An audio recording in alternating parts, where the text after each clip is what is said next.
వృశ్చికం వారికి గనక చూసుకున్నట్లయితే ప్రధానంగా ఇక్కడ మీకు మీ యొక్క రాశిలో చంద్రుడితో నీచ స్థానంలో ఉండే చంద్రుడితో ఈ నెల ప్రారంభమవుతుంది కాబట్టి మొదటి రోజు కొంచెం దూర ప్రాంతాలకు వెళ్ళినప్పుడు కొన్ని మానసికంగా కొన్నిసార్లు చూడండి మనం డిప్రెస్ అయిపోతూ ఉంటాం, కొంచెం స్ట్రెస్ ఉంటూ ఉంటుంది. అటువంటి విషయాల్లో కొంచెం మెడిటేషన్ చేసి దాన్ని మీరు అధిగమించవచ్చు. అయితే ధనస్థానం మీద శని యొక్క దృష్టి ఉంది కాబట్టి ధనాధిపతి ఉచ్చస్థానంలోకి వస్తున్నాడు కాబట్టి కొంచెం గురుబలం కూడా మీకు పెరుగుతుంది కాబట్టి ఇక్కడ కొంచెం ధన విషయంలో గతంలో ఏర్పడినటువంటి కొంత ఇబ్బందులు కొద్దిగా తగ్గుతాయి చెప్పాలంటే.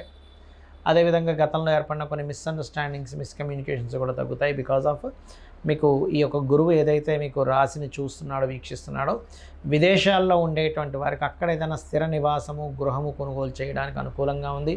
విదేశాలకు వెళ్ళి అక్కడ ఏదైనా విద్య అభ్యసించడానికి కూడా అనుకూలంగా ఉంది చెప్పాలంటే.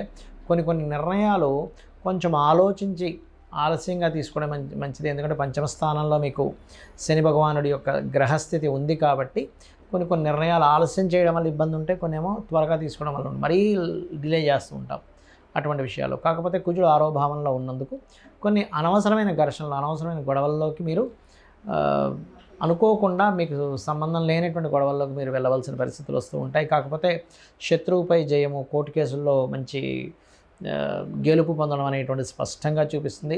మీరు ఈ నెల 16వ తేదీ వరకు సప్తమ స్థానంలో రవి ఉంటూ సప్తమాధిపతి బుధుడితో కలుస్తూ దాని తర్వాత భాగ్యస్థానంలోకి వెళ్తున్నాడు కాబట్టి ముఖ్యంగా గవర్నమెంట్ అంటే ప్రభుత్వ సంబంధించినటువంటి ఉద్యోగాలు చేసేవారు, ఆరోగ్య శాఖల్లో ఉండేటువంటి వారు, ప్రభుత్వ సంబంధించిన కాంట్రాక్ట్స్ చేసేటువంటి వారు, అటువంటి వారితో మీకు కొన్ని సామాజికంగా కొంతమంది పరిచయాలు ఏర్పడము, వివాహ సంబంధించిన విషయాలు అటువంటి వారు తారాసపడ్డము, అటువంటి వారితో కాస్త వివాహ సంబంధించిన విషయాలు ముడిపడ్డము.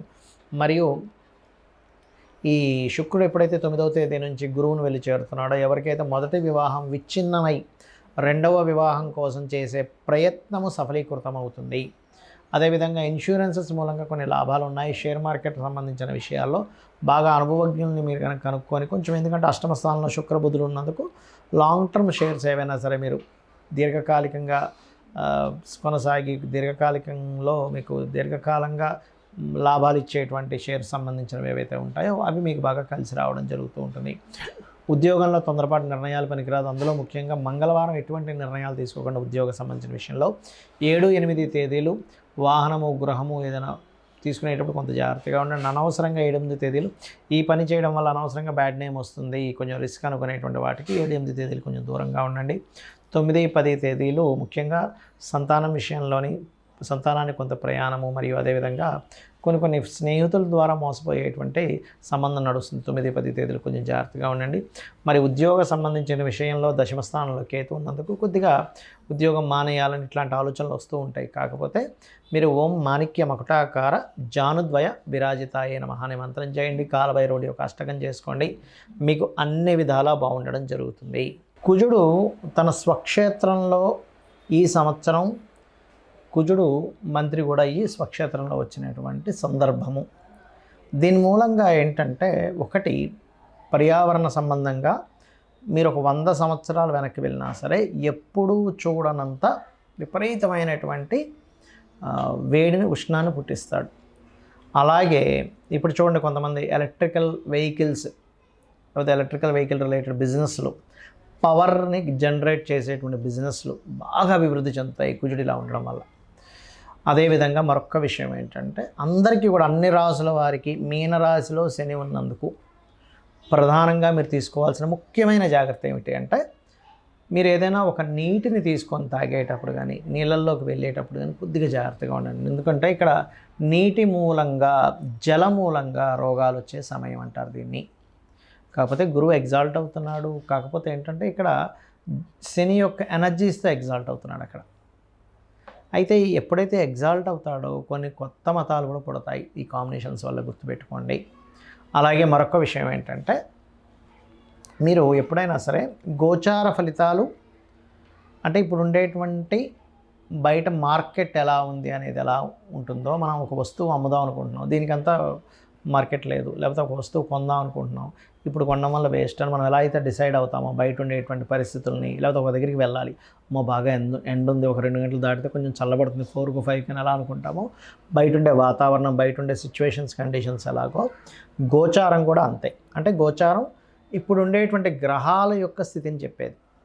కానీ దీనికంటే అతి ముఖ్యంగా మీరు చూసుకోవాల్సింది మీ జన్మజాతకము. అంటే మీరు జన్మించినప్పుడు మీరు ఏ తేదీని జన్మించారు, ఏ నెల, ఏ సంవత్సరం, ఏ సమయం, ఏ ప్రాంతం, ఈ 5 అంశాలు తీసుకొని మీరు జన్మించినప్పుడు ఉన్నటువంటి లగ్నాన్ని బేస్గా తీసుకొని, లగ్నం నుంచి 2 ఛాయాగ్రహాలైన రాహుకేతువులు, మిగతా సప్తగ్రహాలు ఏవైతే ఉంటాయో అందులో కొన్ని మనకి చంద్రుణ్ణి ఉపగ్రహం అంటారు, రవిని మనకి స్టార్ అని చెప్తారు. That is different case. But ఇక్కడ ఏంటంటే టెక్నికల్ వర్డ్స్ ఏవైనా కూడా ఈ గ్రహాల యొక్క ప్రభావం మనకు ఉంటుంది కాబట్టి ఇందులో లగ్నం నుంచి 12 భావాలు ఎలా ఉన్నాయి, మీరు పూర్వజన్మలో చేసినటువంటి కర్మ ఏ రూపంలో మీకు దాని యొక్క ప్రభావాన్ని చూపిస్తుంది. మీకు లగ్నం బాగుంటే బాగా ఎదుగుతారు, ధనభావం బాగుంటే అది ఎందుకు బాగోలేదు, ఏ గ్రహం వల్ల బాగోలేదు, దాన్ని సెట్ చేసుకొని మీరు దానికి సంబంధించినటువంటి దేవత ఆరాధన చేయొచ్చు.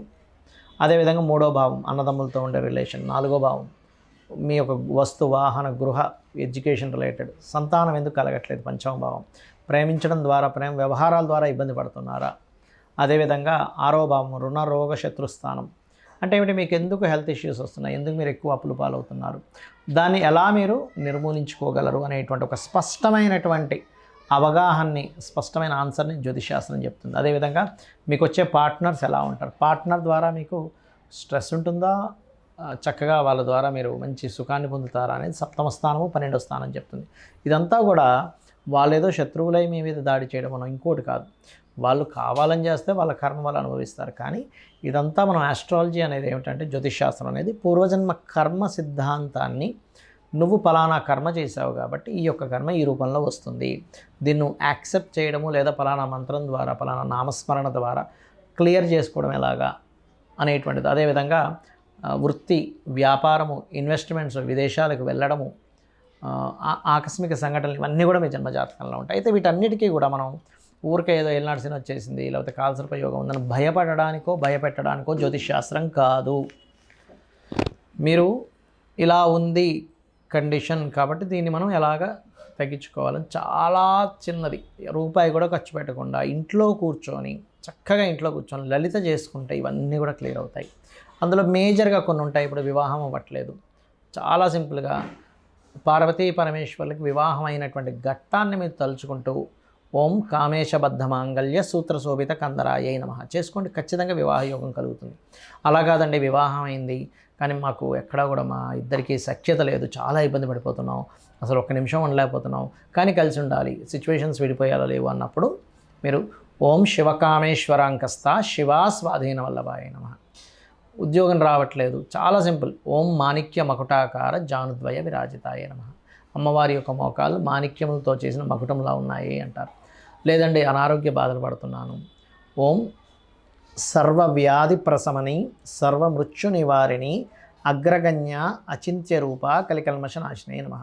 అయితే ఏ నామాన్నైనా కానీ ఇప్పుడు నేను చెప్పినటువంటి 48 నిమిషాలు చేయండి, 48 నిమిషాలు పర్టికులర్గా